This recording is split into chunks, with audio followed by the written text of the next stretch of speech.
In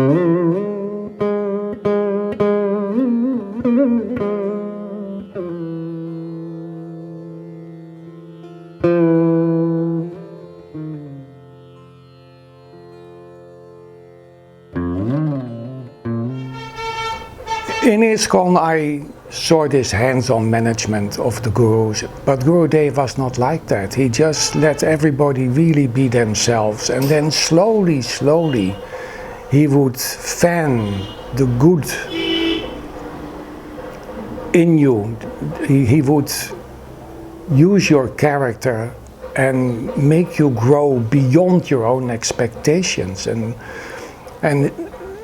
he never told me to come back to India and change things. So I did visit India very regularly, but I stayed in Amsterdam, and I studied, I finished it, and I became very successful in finance, and I made a lot of money. I mean, so much, it was unbelievable. It came over me like a waterfall.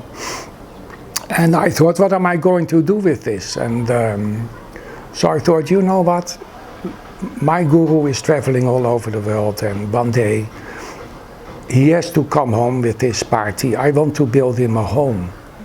So with Amo Krishna, who does the Hindi books, with permission of Gurudev from his side as brahmachari, we walked around Vrindavan and we found this beautiful place over here. And we showed Gurudev, and he said, I cannot do. There is a court case with this family who owns this land with our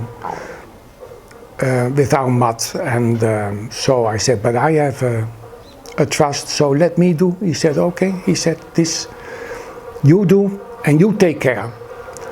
And I didn't know what his real plan was. He told me that he also wanted a house here and I should make him that.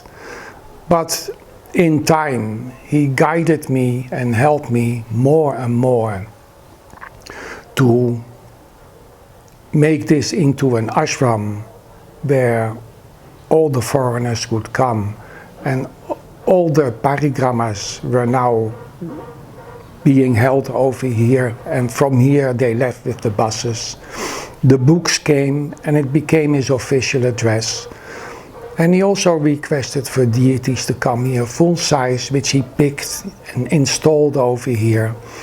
And at that last moment, when the deities were installed, the door was left open on a crack at the side, and I saw him sitting there. There were so many people, but nobody saw it. But he allowed me to look at it. He was very magic. He could do things like that. And I saw him install the deities, and in the end, when the puja was done, he asked me to be there, and I had to hold his hand, and he did everything, and he acted like I did it, but it was actually him doing. So, and in the end he said, now, what are we going to do? Do I send my brahmacharis, or are you going to do it? And me being just a street person, I'm totally unqualified. But I wanted to do it, so I told him, I will do. He said, good, then you're the father and you take care. And then I understood who Gurudev really was. All this time, all this money I was making, and all these things were actually by his inspiration and by him guiding me towards this goal. That in the end, when these deities were installed, he gets me involved and he offers everything to Krishna. So all the Sakritis are given back like that to me through my Gurudev, and that's how we make advancement in our life, by following him and also doing service, which is very important. And I can only attest that he's been with us long enough to know that he totally preached in the mood of Lord Chaitanya. He had exactly the same mood, and he freely distributed bhakti for those whose hearts are ready and open to receive that. He was a very unique and a very special person that will always be my friend for the rest of my eternal life. Resistant to taking second initiation because I've honestly have very little taste for spiritual life. I mean, for some reason I'm still here. I can't seem to leave it behind. But I was, you know, heard all these stories about like if you don't chant your mantras, all these things that happen to you, and I'm like, yeah, no, I don't want it. So I think it must have been 90, I don't even remember, that's how bad I am, 98 I think. Gurudev called me and he said, you must take second initiation. It was in Badger. And I said, no, no, I can't. I won't chant, and you know, like, no, Gurudev, I'm not ready. Really not ready. You know, I like can't even chant my rounds. I can't do it. And he said, no, you must. And I said, and he's like said, so come, right? And he was doing initiations the next morning. I didn't go. I was like, no, I'm really not gonna.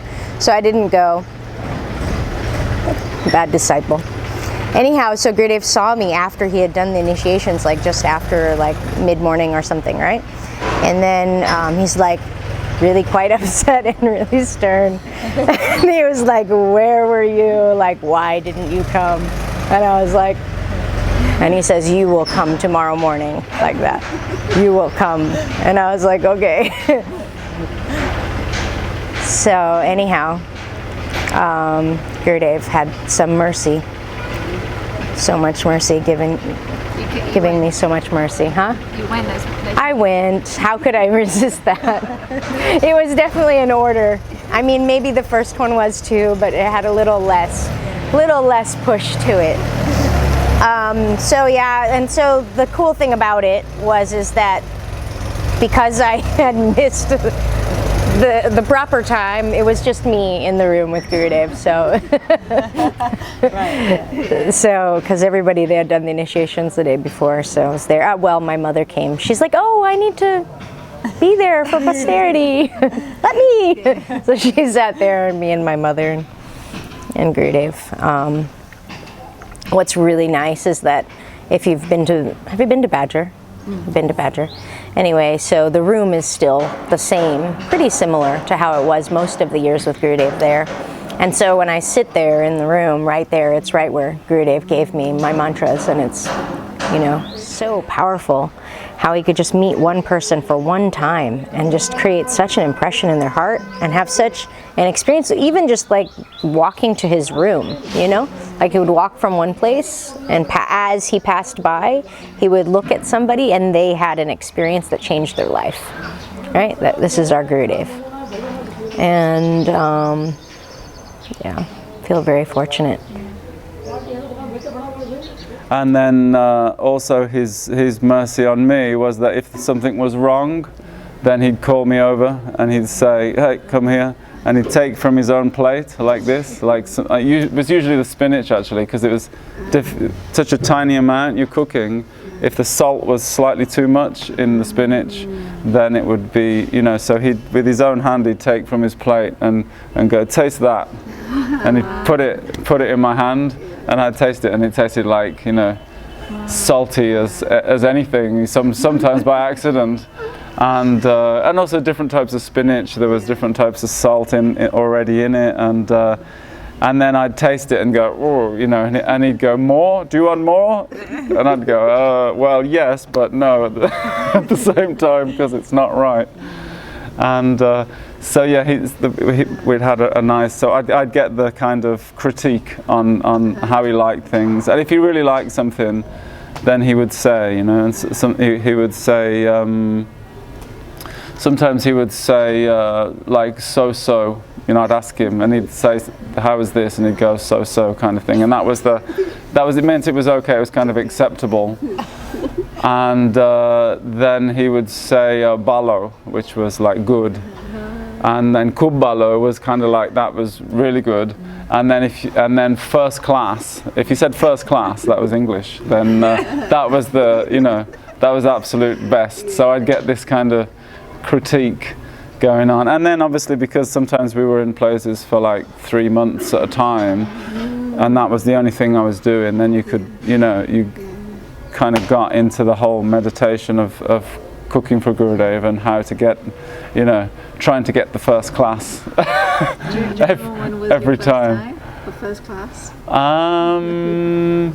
Not really, no. But it was probably with the jackfruit, because you know Srila Gurudeva's favourite thing was the young jackfruit, and in like tomato sauce, and that Gurudeva really liked, and he could have had that every single day. Actually, he was, you know, all about jackfruit.